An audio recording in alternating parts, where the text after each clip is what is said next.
En 1888, leyes dominicales fueron promulgadas en los Estados Unidos de Norteamérica. Este mismo año fue fundado el movimiento El Día de la Alianza del Señor. Creemos que al iniciar el siglo XXI reaparecerá no solamente este movimiento, sino muchos otros más en los Estados Unidos. El mundo seguirá su ejemplo y leyes dominicales serán promulgadas, preparando así entonces el camino para el pronto regreso de nuestro Señor Jesucristo a esta tierra.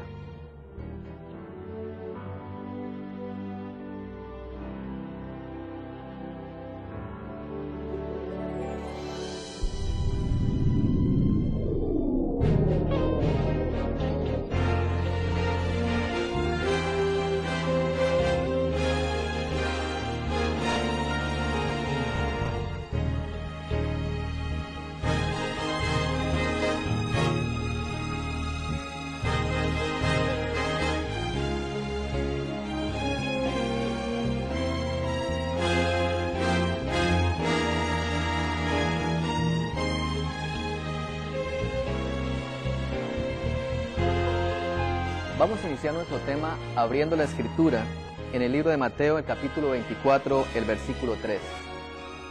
Y estando él sentado en el monte de los olivos, los discípulos se le acercaron aparte diciendo: Dinos, ¿cuándo serán estas cosas y qué señal habrá de tu venida y del fin del siglo? Versículo 14. Y será predicado este evangelio del reino en todo el mundo, para testimonio a todas las naciones, y entonces vendrá el fin. Por tanto, cuando veáis en el lugar santo la abominación desoladora de la que habló el profeta Daniel, el que lee entienda, entonces los que estén en Judea huyan a los montes. Nuestro Señor Jesucristo, antes de ir al cielo, dejó una serie de señales muy importantes, muy interesantes, para que el pueblo de Dios estuviese alerta antes del final de los tiempos. El libro de Mateo en el capítulo 24 menciona que la principal señal que iba a estar allí era la abominación de la cual habló el profeta Daniel.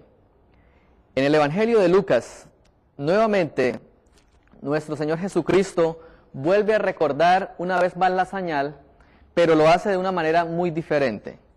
Lucas capítulo 21, versículo 20, menciona: Pero cuando viereis a Jerusalén rodeada de ejército, sabed entonces que la destrucción ha llegado. Podemos entonces notar que la abominación de la cual habló el Evangelio de Mateo y a Jerusalén rodeada de ejércitos deben entonces significar el mismo evento. Vamos a abrir nuestra escritura en el libro de Ezequiel en el capítulo 8. Ezequiel el capítulo 8 muestra una de las visiones más interesantes. Allí el Señor muestra algunas abominaciones y va ascendiendo en un orden hasta que finalmente muestra la peor de todas. Ezequiel capítulo 8, versículo 1 dice lo siguiente: En el 6º año, en el mes 6º, a los 5 días del mes, aconteció que estaba yo sentado en mi casa, y los ancianos de Judá estaban sentados delante de mí, y allí se posó sobre mí la mano del Señor. Y miré y aquí una figura que parecía de hombre, desde sus lomos para abajo, fuego, y de sus lomos para arriba parecía resplandor, el espectro de bronce era refulgente, y aquella figura extendió la mano, y me tomó por las guedejas de mi cabeza, y el Espíritu me alzó entre el cielo y la tierra, y me llevó en visiones de Dios a Jerusalén, a la entrada de la puerta de adentro que mira hacia el norte, donde estaba la habitación de la imagen del celo, la que provoca a celos. El Señor Jesús nos muestra primeramente una visión donde hay una imagen enfrente del santuario.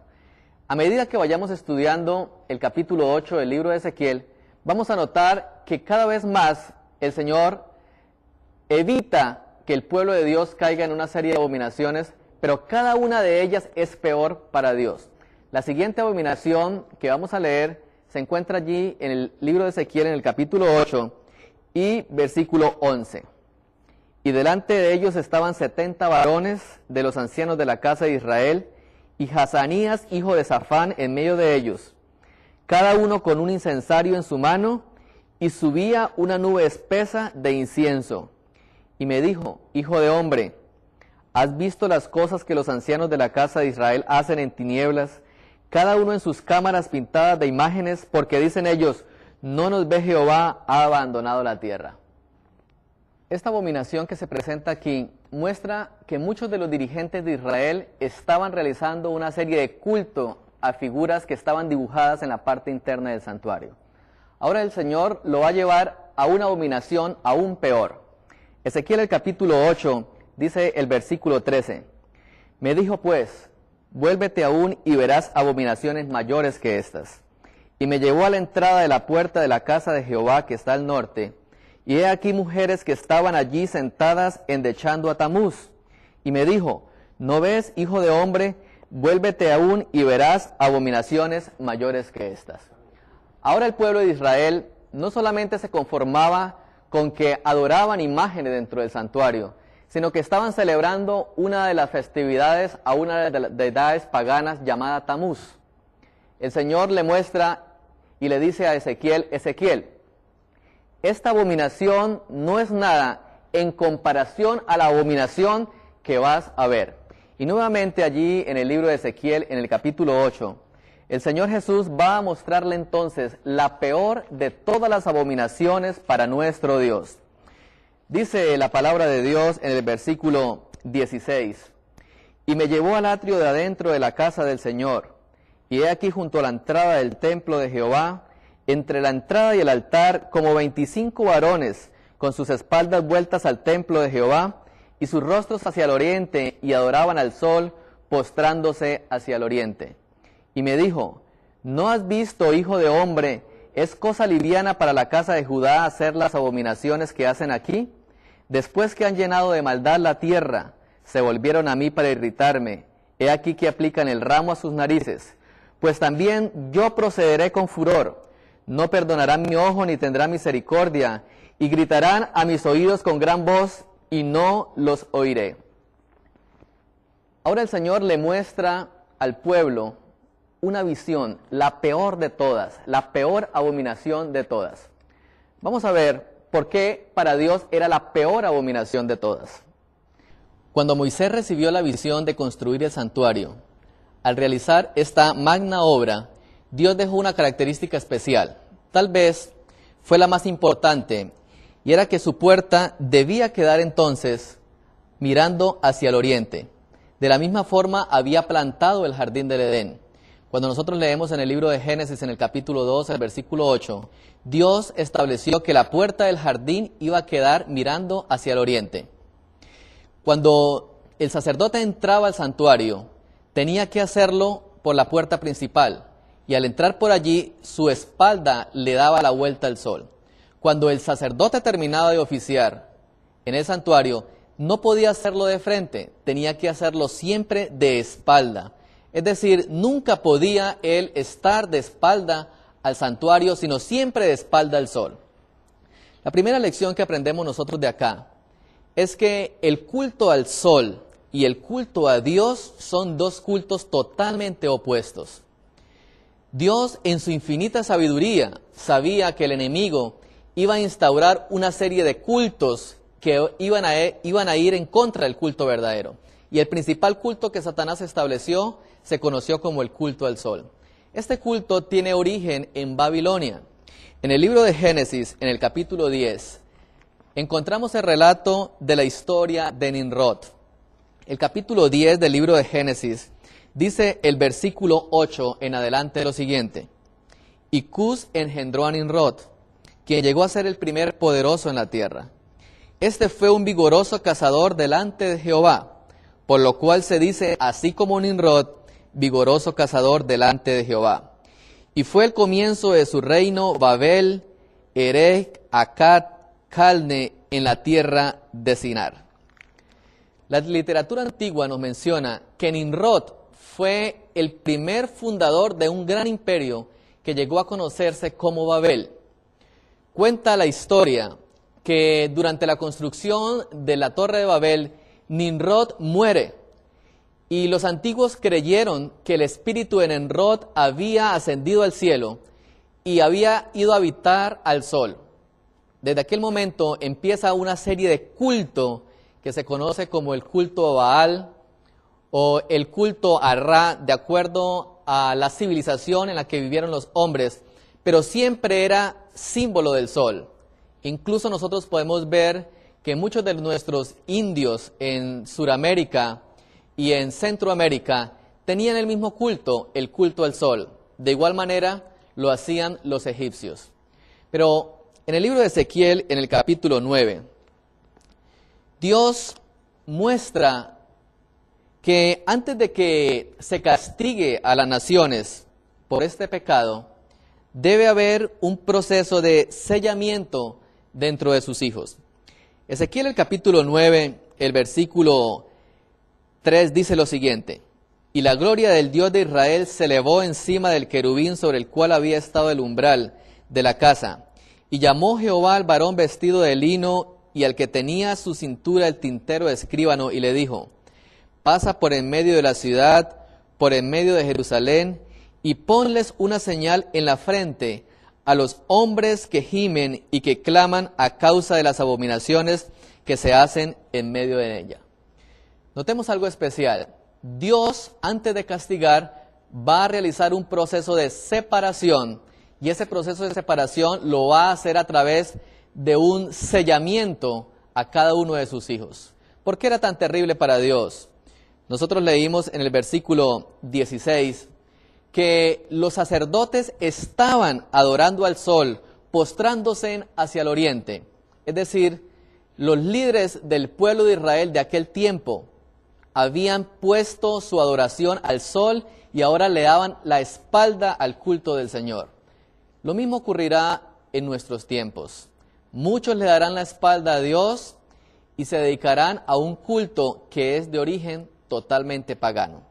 El libro de Ezequiel, en el capítulo 20, el versículo 12, menciona cuál iba a ser esa señal que iba a identificar al verdadero pueblo de Dios. Ezequiel 20, versículo 12, dice de la siguiente manera: y les di también mis días de reposo para que fuesen por señal entre mí y ellos, para que supiesen que yo soy Jehová que los santifico. Y el versículo 20 de este mismo capítulo vuelve a enfatizar de la siguiente forma: santificad mis días de reposo, y sean por señal entre mí y vosotros, para que sepáis que yo soy Jehová, que los santifico. Cuando nuestro Señor Jesucristo dio el Sermón del Monte, en Mateo el capítulo 24, le dio una advertencia que iba a ir a través de los siglos para aquellos que habitaran en los últimos días de la historia de la humanidad. Le dijo: cuando veáis la abominación de la cual habló el profeta Daniel. Ahora, ¿a qué abominación se refería nuestro Señor Jesucristo en aquel tiempo? Fíjense que en el libro de Lucas, Dios da algo para clarificar esta señal. Mencionó que era cuando Israel estuviera rodeada de ejércitos. Ahora vamos a notar que para los legionarios romanos había algo importante cuando ellos cercaban alguna ciudad. En Roma era muy común este símbolo que podemos ver acá, que era el símbolo de los romanos. Este símbolo era el símbolo del dios Mitra. El mitraísmo había sido en aquel tiempo para Roma la principal adoración. El dios Mitra era también conocido como el dios Sol y tiene algunas características muy similares con el cristianismo. Veamos algunas de ellas. Mitra fue adorado también por pastores tras su nacimiento. Mitra recibía también algunos apelativos como el de la verdad, el buen pastor y la luz. Mitra nació el 25 de diciembre. Mitra representaba la adoración del dios Sol. Cuando los romanos llegaron a rodear a Jerusalén, lo primero que hacían era clavar el estandarte de Mitra y dedicar esa ciudad a su dios, es decir, al dios Sol. Por eso cuando Jerusalén fue rodeada de ejércitos en el año 70, era una abominación de que la nación que Dios había escogido para ser su seguidora, ahora era dedicada por un imperio pagano en honor a un dios pagano como era el dios Sol. Por eso Jesús nos menciona entonces que era una abominación terrible para ellos. Hay algo interesante cuando nosotros vemos los símbolos. Notemos acá que hoy en día también existe una nación que tiene un símbolo muy similar a como era el símbolo de los legionarios romanos. Un águila, una corona en su cabeza, y esta imagen también representa los principios que guiaron a la fundación de América cuando los padres peregrinos fundaron esta nación. Ahora, no es coincidencia que se utilizaran los mismos símbolos para representar la nación que iba a traer también una abominación para el Señor. ¿Cómo entendemos esto? Una escritora norteamericana conocida como Elena de White menciona lo siguiente: como el acercamiento de los ejércitos romanos fue para los discípulos una señal de la inminente destrucción de Jerusalén, esta apostasía podrá ser para nosotros una señal de que se llegó el límite de la tolerancia de Dios. Leímos en Ezequiel el capítulo 20, el versículo 12, que la señal que Dios escoge para identificar a su pueblo es uno de sus mandamientos, y especialmente el cuarto mandamiento, que hace referencia a la observancia del día de reposo. La apostasía no es nada más que apartarse de las verdades que fueron dadas en un principio. Si la Biblia nos dice que va a haber apostasía al final de los tiempos, y si Ezequiel nos asegura que la señal que Dios ha escogido para identificar a su pueblo es el día de reposo, el verdadero día de reposo, el sábado, podemos concluir entonces que la apostasía a la cual hace referencia la Sagrada Escritura es a un cambio en ese ordenamiento del tiempo que Dios mencionó, es decir, el mundo cambiaría el día de guardar del sábado al domingo. ¿Cómo ocurriría este cambio? A mediados del siglo pasado, Dios levantó un movimiento con el propósito de que el sábado fuera proclamado grandemente en diferentes partes del mundo. Ese movimiento se conoció como el movimiento del segundo advenimiento. Muchas personas que no conocían hasta ese instante la verdad del sábado fueron llamadas por el Señor a formar parte de este movimiento. Sin embargo, Satanás no se quedaba atrás. Ya había iniciado también un proceso que iba a cambiar la filosofía del mundo. Había levantado a un hombre británico conocido como Charles Darwin. Hasta ese momento, el mundo conocía que Dios había sido nuestro creador. Pero al surgir Charles Darwin con su famosa teoría de la evolución, ahora el mundo iba a cambiar su manera de pensar. Ya no iba a saber que Dios había sido su creador, sino que el hombre había aparecido por evolución de miles y millones de años. ¿Qué estrategia tenía Satanás al levantar esta teoría precisamente en el final de los tiempos? Cuando el hombre se aparta del Creador, se olvida también de sus mandatos y de sus mandamientos. ¿Por qué? Porque la razón por la cual el hombre guarda el sábado es porque Dios fue nuestro Creador. El libro de Éxodo, en el capítulo 20, menciona la razón por la cual nosotros debemos guardar el santo sábado. Dice el versículo 8, acuérdate del día de reposo para santificarlo. 6 días trabajarás y harás toda tu obra, mas el séptimo día es reposo para Jehová tu Dios. No hagas en él obra alguna tú, ni tu hijo, ni tu hija, ni tu siervo, ni tu criada, ni tu bestia, ni tu extranjero que está dentro de tus puertas. Y viene la razón más importante, porque en 6 días hizo Jehová los cielos, la tierra, el mar, las cosas que en ellos hay, y reposó en el séptimo día. Por tanto Jehová bendijo el día séptimo y lo santificó. Notemos que la Escritura es clara en darnos la razón específica por la cual nosotros debemos reverenciar a Dios a través del séptimo día. Y es porque Dios es nuestro Creador. Miremos este personaje, Charles Darwin, científico británico. Darwin publicó su teoría por primera vez en 1858. En 1859 salió publicado entonces El origen de las especies por medio de la selección natural. Este libro conmovió el mundo. Se agotó el primer día de su publicación y se tuvieron que hacer 6 ediciones sucesivas.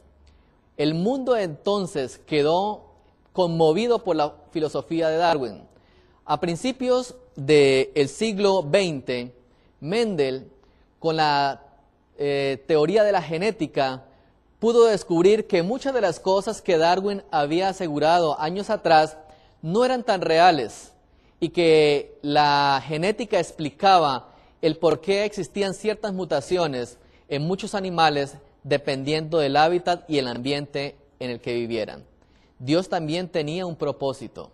Dios no permitiría que la teoría de la evolución corrompiera la mente de los seres humanos. Sin embargo, Satanás llevó adelante su propósito. Los colegios, las universidades enseñaban esta filosofía como la forma correcta de interpretar el origen del hombre.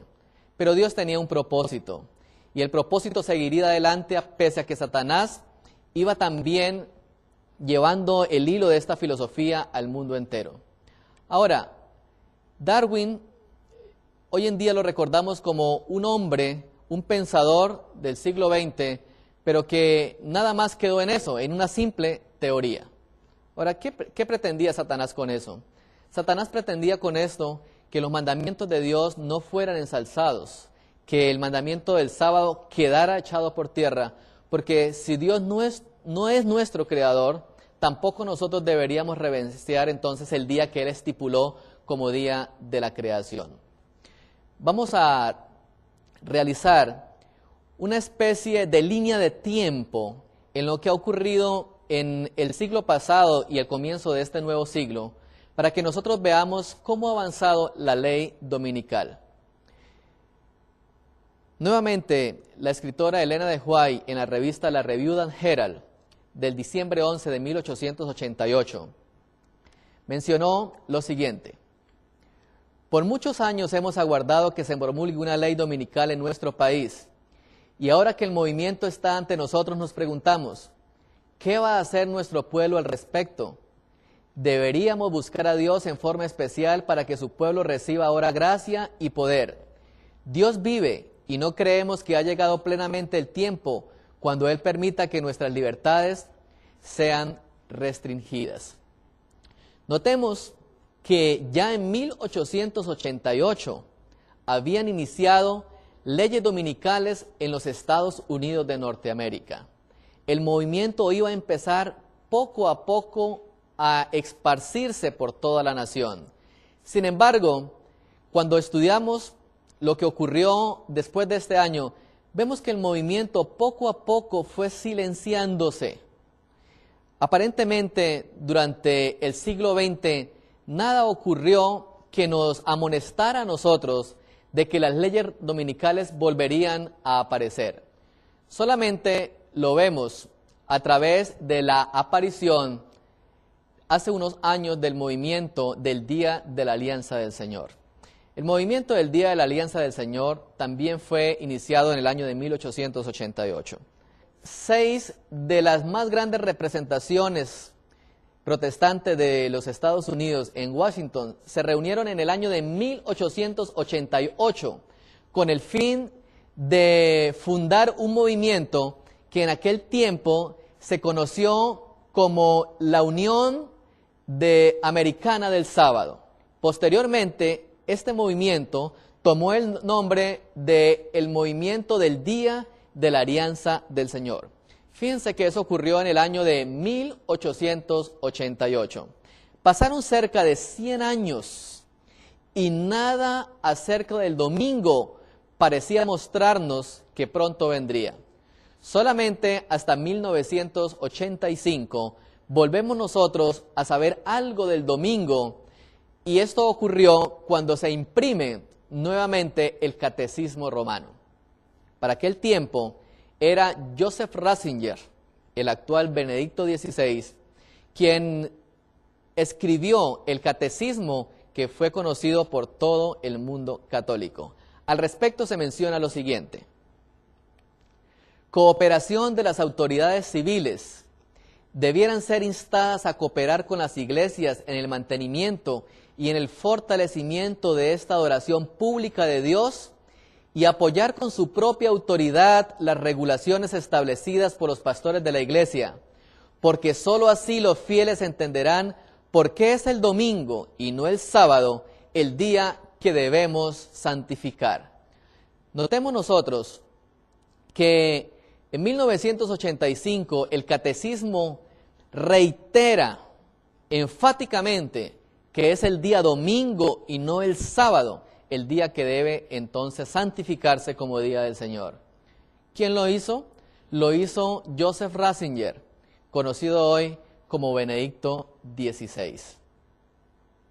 En 1998, el 7 de julio de 1998, entonces el Papa Juan Pablo II saca su encíclica apostólica titulada El Dies Domini. La encíclica en el punto 67 menciona lo siguiente: los cristianos naturalmente se esforzarán para que las leyes civiles respeten su derecho de guardar el domingo como día santo. Es preciso que el domingo sea santificado, y ese mismo día el diario The Denver Post publicó esta cita del Vaticano: los que lo violen deben ser castigados como herejes.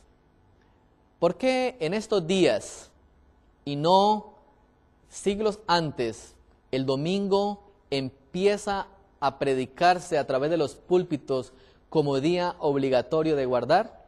Por una sencilla razón: vivimos en el tiempo del fin. El movimiento mariano también publicó un libro conocido como El trueno, la justicia y el castigo. Y este libro, en uno de sus prefacios, menciona lo siguiente: el mandamiento que prohíbe ídolos falsos tiene muchas formas en nuestra vida cotidiana. Si algo ocupa una posición dominante por encima de la veneración a Dios, entonces es un ídolo falso. Aquí vemos muchas de las causas que originan nuestros problemas. Se trata del mandamiento de mantener santo el Sabbat, entre paréntesis, el domingo. En el Antiguo Testamento, el dejar de venerar este día era uno de los pecados castigados con la pena de muerte. A pesar de que no vivimos según las leyes del Antiguo Testamento, existe un abuso generalizado en la cultura cristiana respecto al domingo. En el occidente hemos perdido a Dios debido a nuestra riqueza y en el este debido al comunismo y al sufrimiento.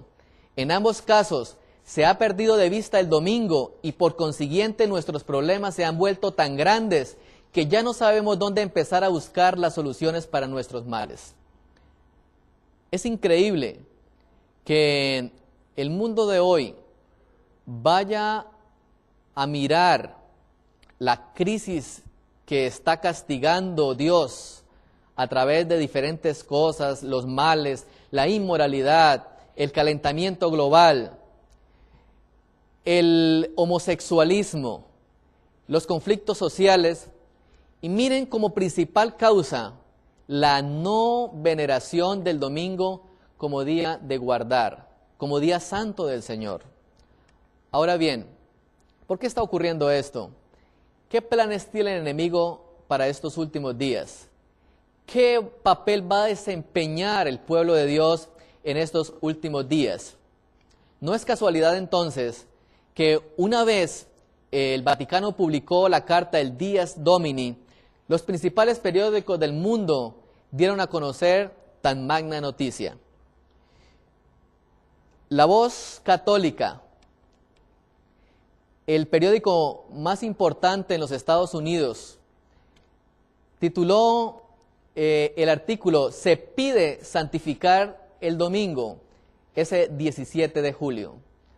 Varios de los periódicos del mundo también titularon "Conviene salvar el domingo", "Domingo de Dios, no de Ronaldo", "Los domingos deben ser solamente para Dios".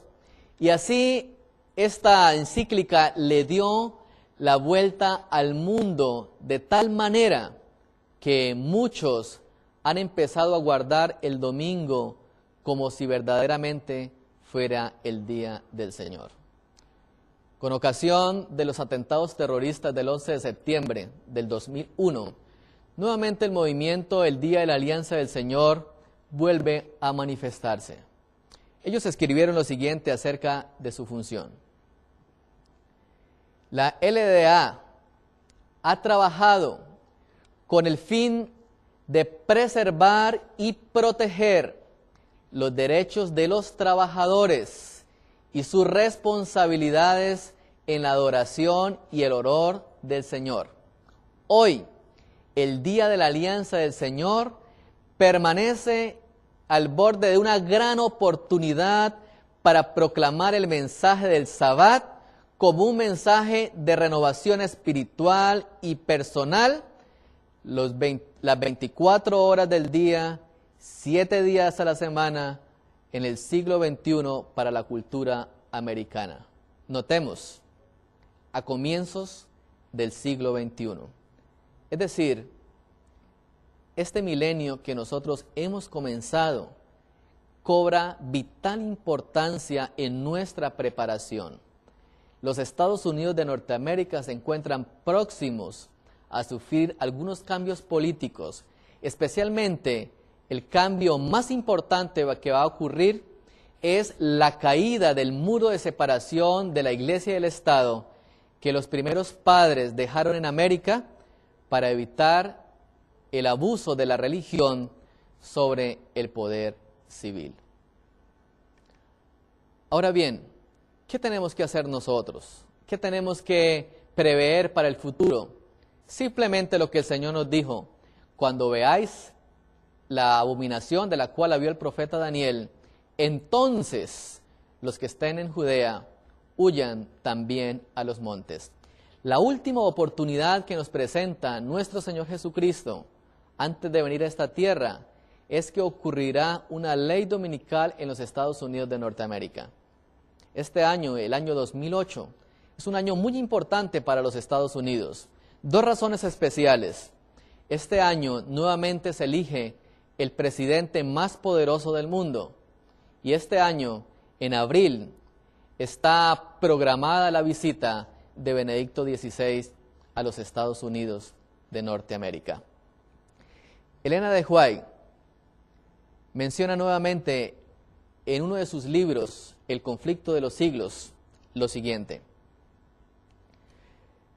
en los movimientos que se ven actualmente en los Estados Unidos de Norteamérica, para asegurar el apoyo del Estado a las instituciones y prácticas de la Iglesia, los protestantes están siguiendo las huellas de los papistas. Más aún, están abriendo la puerta para que el papado recobre en la América protestante la supremacía que perdió en el viejo mundo. Notemos, los Estados Unidos abrirán sus puertas para que sea el papado quien retome el poder que había perdido en el viejo mundo. Cuando esto ocurre en los Estados Unidos de Norteamérica, el mundo va a seguir su ejemplo. Hoy pareciera algo inverosímil que esto ocurra, pero vamos a leer qué está empezando a suceder en algunos países del mundo. En Joyas de los Testimonios, el tomo 2, nuevamente, Elena de White menciona lo siguiente: los que están haciendo un esfuerzo para cambiar la Constitución y obtener una ley que imponga la observancia del domingo, no se dan cuenta de lo que será el resultado. Una crisis está por sobrecogernos. Y en la Review and Herald de diciembre 11 de 1888 también se mencionó: el movimiento dominical está avanzando en la oscuridad. Los líderes encubren el verdadero problema y muchos que se unen al movimiento no ven hacia dónde tiende la corriente oculta. No ven hacia dónde tiende la corriente oculta. El 7 de mayo del 2006 ocurrió un hecho muy importante en los Estados Unidos de Norteamérica. Surgió un movimiento conocido como The Ten Commandments Day, el Día de los 10 Mandamientos. Y hay algunas cosas interesantes acerca de esta comisión. Esta es como la presentación de este movimiento. Empezaron mayo 7 del 2006. Inicialmente querían lanzar su proyecto en febrero, pero decidieron finalmente que no iba a ser en febrero, que iba a realizarse en mayo 7. Y hay una razón muy interesante.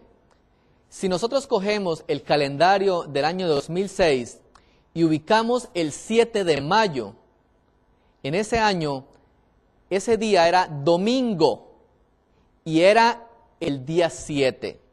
Es decir, hay un mensaje que se está mandando solamente con el cambio de fecha. ¿Cuál era el propósito de esta comisión de los 10 mandamientos? Dicen ellos: nosotros proclamamos el día de los 10 mandamientos como un día para ser dedicado a la adoración y a la conmemoración y a la celebración del Decálogo, el cual todos nosotros conocemos que es una fundación divina en nuestra fe judeo-cristiana. Vean algo interesante. Es decir, los Estados Unidos de Norteamérica, los protestantes de los Estados Unidos de Norteamérica, empiezan a elevar los mandamientos de Dios en estos últimos días. Y miren la invitación que hacen. Sigue diciendo el documento: nosotros hacemos un llamado a las comunidades y a los líderes espirituales, a las iglesias, a las sinagogas, a las comunidades, a los ministros y a las organizaciones y a todos aquellos que le conciernan los valores morales, para que celebren el Día de los 10 Mandamientos con eventos locales y con todo aquello que ellos representen. Es decir, se invita al mundo entero, independientemente de la religión, la raza, el credo, a que debemos celebrar los 10 mandamientos. Es un hecho sin precedentes en los Estados Unidos de Norteamérica. ¿Quién fue el fundador de este movimiento? Lo vemos acá. Es Ron Wessler, el presidente de la Comisión de los 10 Mandamientos. Pero ¿saben? Hay algo interesante en que este hombre sea quien esté dirigiendo esta comisión. Este hombre fue educado en Israel. Participó en la Guerra de los 6 días en el año de 1967 y participó en el Yom Kippur, en la Guerra del Yom Kippur en el año de 1973. Todos sus estudios fueron en Israel. Ahora, ¿qué importancia tiene eso? No hay ninguna nación, no hay ningún otro pueblo que conozca tan de cerca los requerimientos respecto al día de guardar como Israel. Fue el pueblo escogido por Dios. Ahora precisamente un hombre educado en Israel y ahora protestante en los Estados Unidos de Norteamérica es quien decide guiar los destinos de una comisión para elevar los 10 mandamientos. Todos los días, ustedes pueden ver la página web de este hombre, de esta comisión. Todos los días hay algo de la interpretación del Antiguo Testamento que este hombre está mostrando permanentemente, cómo se deben cumplir las leyes, cuáles eran los castigos que se realizaban en aquel tiempo. Y no solamente esto, miremos algunos de los líderes que están conformando esta comisión de los 10 mandamientos. Simplemente voy a mencionar algunos de ellos, los más importantes a mi juicio. Está Benny Hinn, el fundador de los ministerios Benny Hinn, muy conocidos por todos. También podemos ver a Ted Haggard, el presidente de la Asociación Nacional de Evangélicos. Está Mr. Roberta Combs, de Washington, de la Coalición Cristiana. La Coalición Cristiana es el partido político religioso más influyente en los Estados Unidos de Norteamérica. Está también el doctor James Kennedy, Y finalmente está Pat Robertson, el reverendo Pat Robertson. Pat Robertson es uno de los predicadores más grandes que tiene hoy el protestantismo. Todos en Norteamérica. Es decir, lo que las iglesias protestantes de los Estados Unidos están haciendo, no lo miden por los resultados, no saben hacia dónde lo llevará esta corriente. Probablemente sus principios sean buenos. Exaltar la ley de Dios, querer volver a la prosperidad temporal, pero no sabemos hacia dónde va a llevar la corriente. Ahora fíjense lo que escribió Pat Robertson en su libro Las 10 ofensas, en la página 104. El sábado original de los hebreos de la Biblia fue el sábado de la semana. Pero a medida que pasó el tiempo, el sábado cristiano fue pasado como un día de oración, apartado como el resto de la semana, llegó a ser el domingo. Y este día fue establecida por las leyes en América. Es decir, él mismo está confirmando que el sábado original de la Biblia es nuestro sábado actual como séptimo día de la semana. Pero cuando pasó el tiempo, ese día fue cambiado y ahora iba a ser el domingo y fue establecido como un día obligatorio de guardar en América. Y fíjense cómo termina el pensamiento de este hombre. En un tiempo no muy lejano, el domingo fue un día muy especial. Y en este mensaje hay algo también muy importante.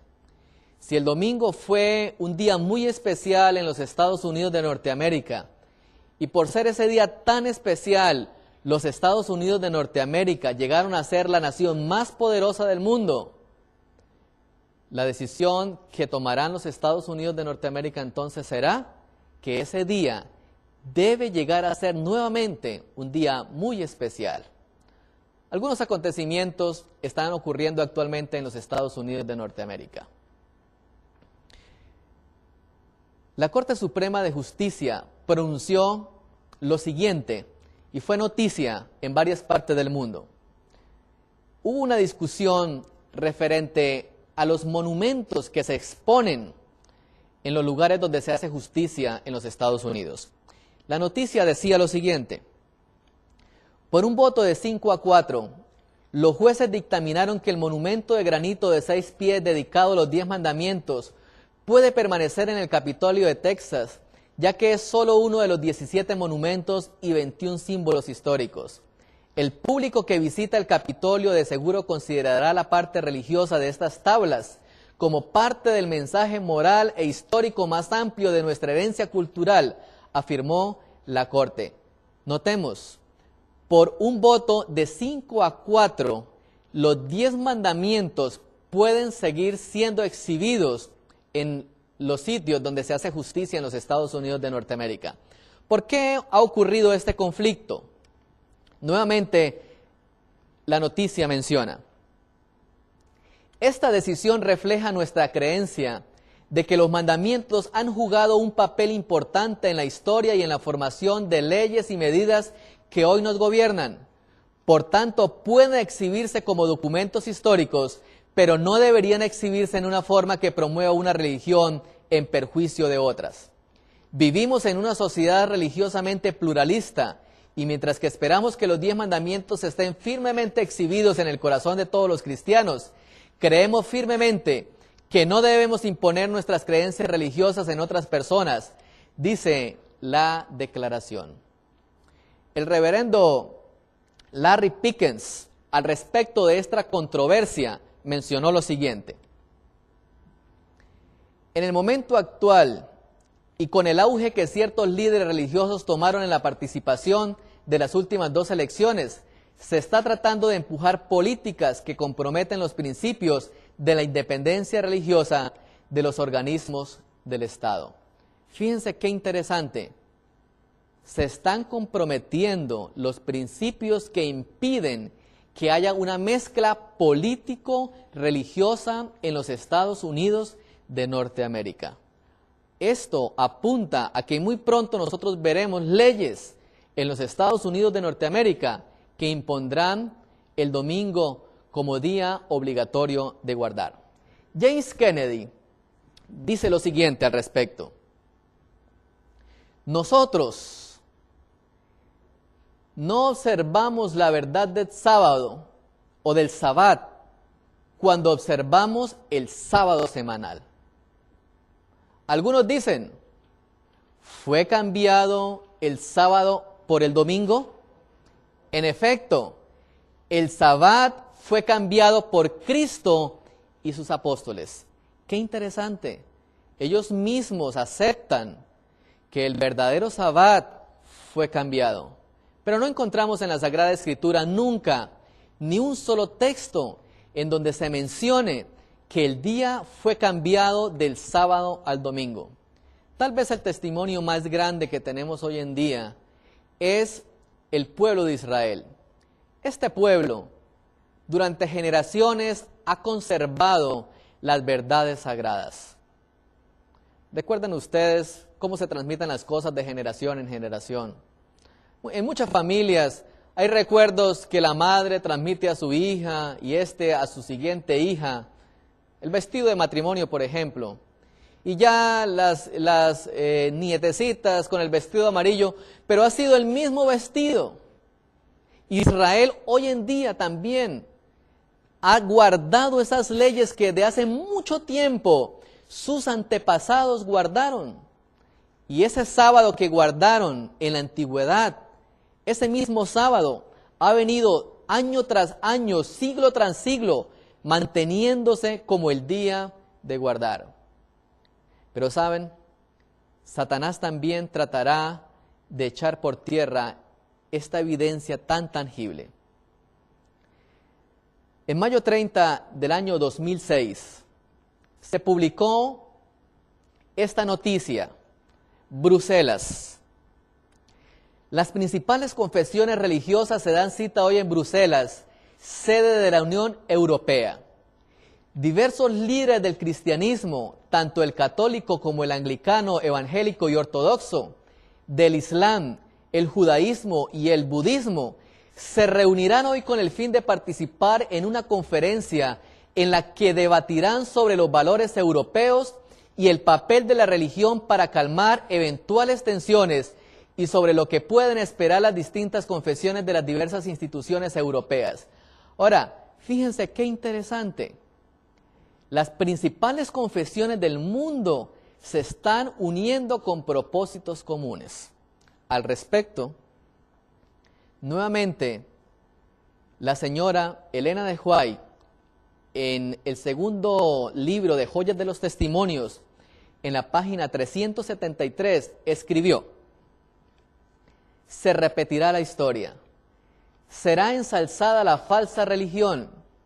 El primer día de la semana, un día común de trabajo que no tiene ninguna santidad, será erigido como la imagen de Babilonia. Se ordenará a todas las naciones y lenguas y pueblos que rindan culto al falso día de reposo. El decreto que ordena el culto de este día, el domingo, será promulgado en todo el mundo. ¿Cómo ocurrirá esto? Sigue mencionando: cuando los Estados Unidos, el país de la libertad religiosa, se una con el papado para forzar la conciencia, obligar a los hombres a honrar el falso día de reposo, los habitantes de todo el país del globo serán inducidos a seguir su ejemplo. Todo el mundo apoyará la legislación dominical. Seguimos leyendo.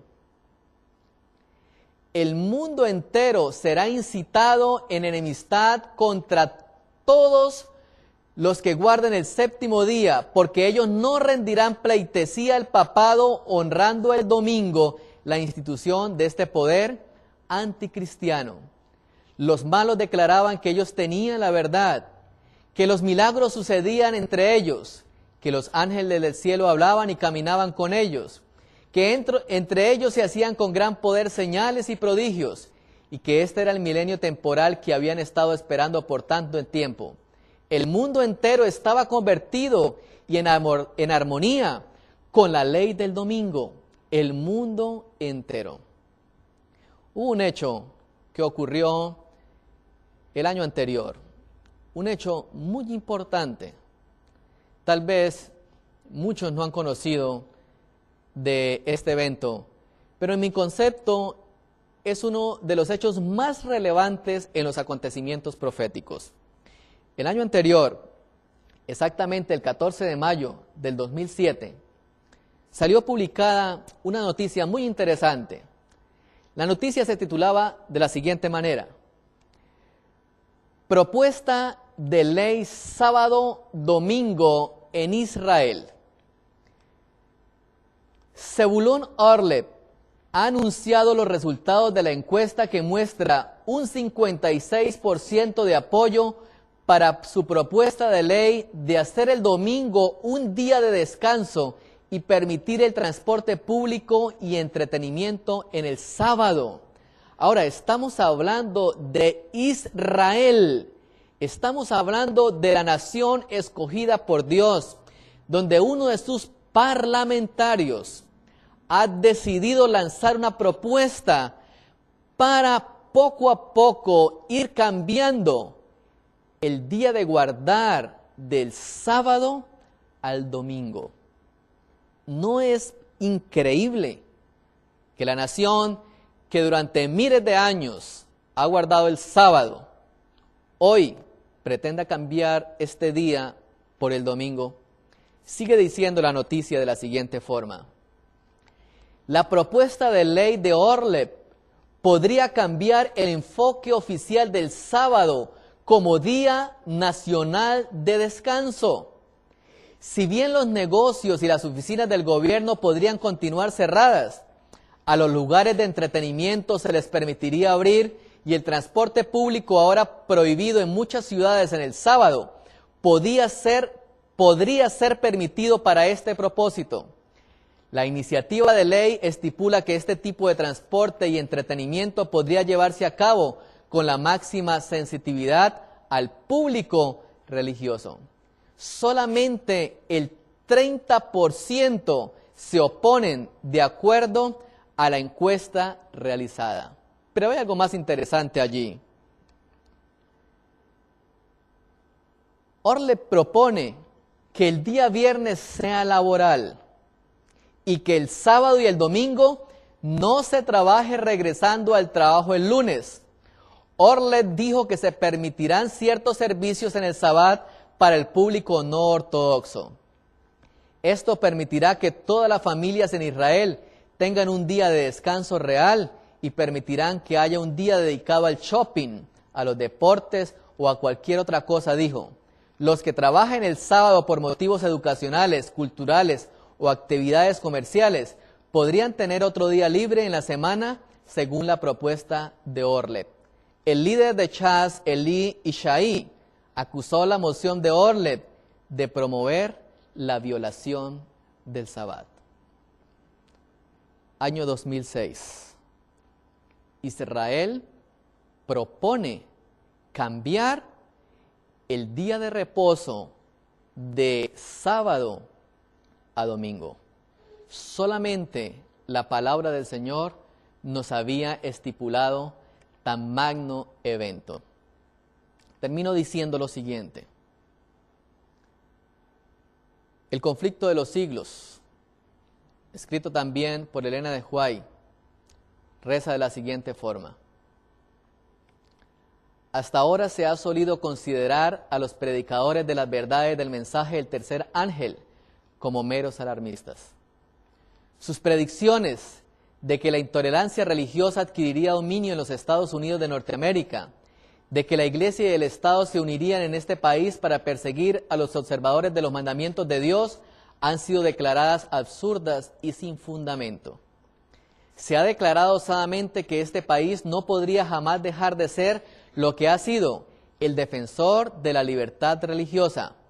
Pero a medida que se va agitando más ampliamente la cuestión de la observancia obligatoria del domingo, se ve acercarse la realización del acontecimiento hasta ahora tenido por inverosímil y el tercer mensaje producirá un efecto que no había podido producir antes. Ahora vemos empezar a cumplirse ese acontecimiento que nadie podía tener como real. Que una ley dominical se pronuncie en el mundo, que una ley dominical se pronuncie en los Estados Unidos de Norteamérica, era poco creíble. De la misma manera fue poco creíble que en el tiempo del diluvio se predicara que iba a llover cuando no llovía, cuando los antediluvianos no conocían que había nubes en los cielos. El libro de Génesis dice que un vapor salía de debajo de la tierra y regaba los pastos. Era imposible que un diluvio viniera. Sin embargo, la palabra profética así lo afirmó. Noé creyó a Dios y actuó conforme a su convicción y creyéndole al Señor. En el tiempo del Constantino, también poco a poco los cristianos fueron aceptando sutilmente el cambio del día sábado al domingo, hasta que el mundo de aquel tiempo aceptó el domingo como día de guardar. Vivimos en el tiempo del fin. Los acontecimientos predichos por la profecía rápidamente se está cumpliendo. Solamente nos resta hacer caso al Señor Jesús. Cuando estas cosas empiecen a suceder, erguíos, levantad vuestra cabeza, porque vuestra redención está cerca. Dios les bendiga.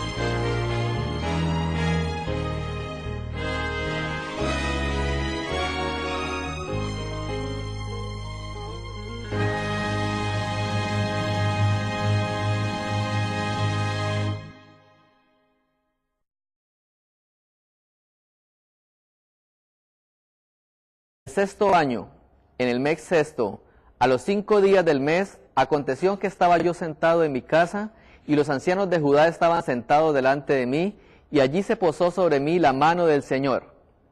Y miré y aquí una figura que parecía de hombre, desde sus lomos para abajo, fuego, y de sus lomos para arriba parecía resplandor, el espectro de bronce era refulgente. Y aquella figura extendió la mano, y me tomó por las guedejas de mi cabeza, y el Espíritu me alzó entre el cielo y la tierra, y me llevó en visiones de Dios a Jerusalén, a la entrada de la puerta de adentro que mira hacia el norte, donde estaba la habitación de la imagen del celo, la que provoca a celos. El Señor Jesús nos muestra primeramente una visión donde hay una imagen enfrente del santuario. A medida que vayamos estudiando el capítulo 8 del libro de Ezequiel, vamos a notar que cada vez más el Señor evita que el pueblo de Dios caiga en una serie de abominaciones, pero cada una de ellas es peor para Dios. La siguiente abominación que vamos a leer se encuentra allí en el libro de Ezequiel, en el capítulo 8 y versículo 11.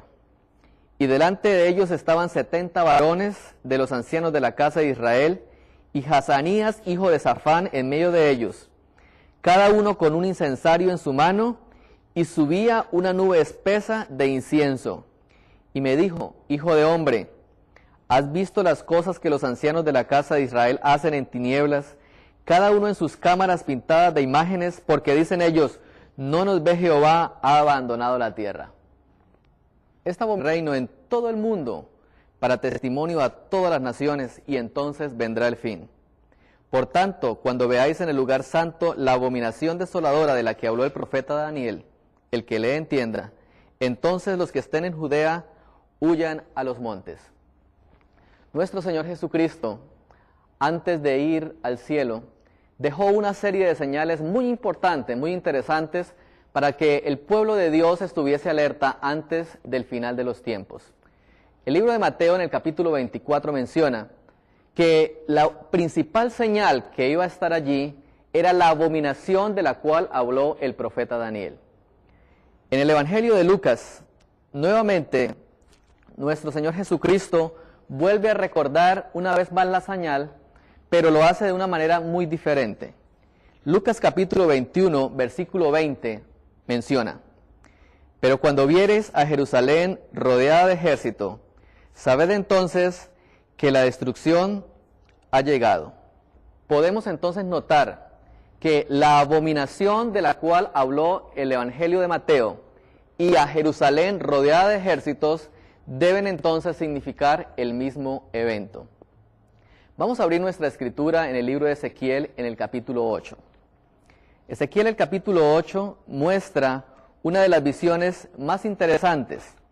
Allí el Señor muestra algunas abominaciones y va ascendiendo en un orden hasta que finalmente muestra la peor de todas. Ezequiel capítulo 8, versículo 1 dice lo siguiente: en la abominación que se presenta aquí, muestra que muchos de los dirigentes de Israel estaban realizando una serie de culto a figuras que estaban dibujadas en la parte interna del santuario. Ahora el Señor lo va a llevar a una abominación aún peor.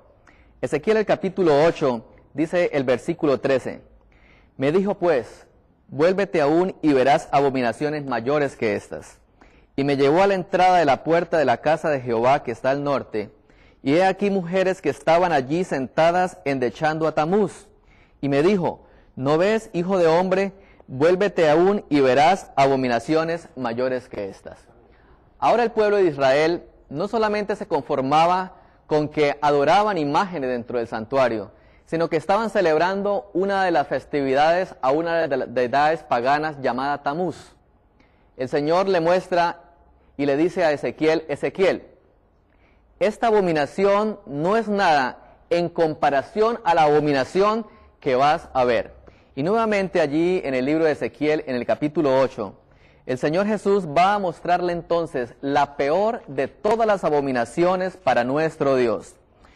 Dice la palabra de Dios en el versículo 16: y me llevó al atrio de adentro de la casa del Señor, y he aquí junto a la entrada del templo de Jehová, entre la entrada y el altar, como 25 varones, con sus espaldas vueltas al templo de Jehová, y sus rostros hacia el oriente, y adoraban al sol, postrándose hacia el oriente. Y me dijo: ¿no has visto, hijo de hombre, es cosa liviana para la casa de Judá hacer las abominaciones que hacen aquí? Después que han llenado de maldad la tierra, se volvieron a mí para irritarme. He aquí que aplican el ramo a sus narices. Pues también yo procederé con furor. No perdonarán mi ojo ni tendrán misericordia, y gritarán a mis oídos con gran voz, y no los oiré. Ahora el Señor le muestra al pueblo una visión, la peor de todas, la peor abominación de todas. Vamos a ver por qué para Dios era la peor abominación de todas. Cuando Moisés recibió la visión de construir el santuario, al realizar esta magna obra, Dios dejó una característica especial. Tal vez fue la más importante, y era que su puerta debía quedar entonces mirando hacia el oriente. De la misma forma había plantado el jardín del Edén. Cuando nosotros leemos en el libro de Génesis, en el capítulo 2, el versículo 8, Dios estableció que la puerta del jardín iba a quedar mirando hacia el oriente. Cuando el sacerdote entraba al santuario, tenía que hacerlo por la puerta principal, y al entrar por allí, su espalda le daba la vuelta al sol. Cuando el sacerdote terminaba de oficiar en el santuario, no podía hacerlo de frente, tenía que hacerlo siempre de espalda. Es decir, nunca podía él estar de espalda al santuario, sino siempre de espalda al sol. La primera lección que aprendemos nosotros de acá es que el culto al sol y el culto a Dios son dos cultos totalmente opuestos. Dios, en su infinita sabiduría, sabía que el enemigo iba...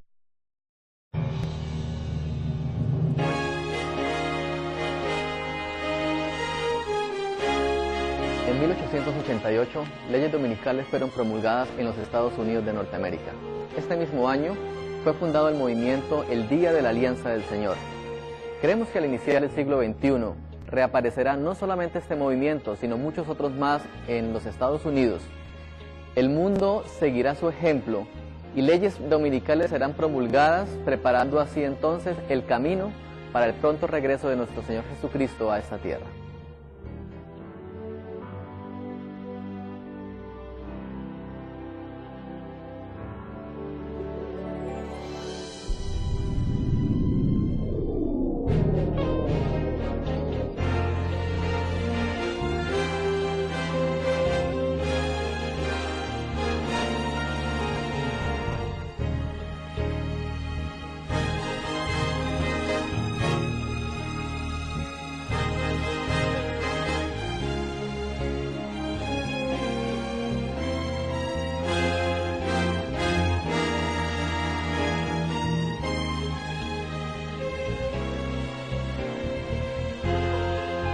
Vamos a iniciar nuestro tema abriendo la Escritura en el libro de Mateo, el capítulo 24, el versículo 3.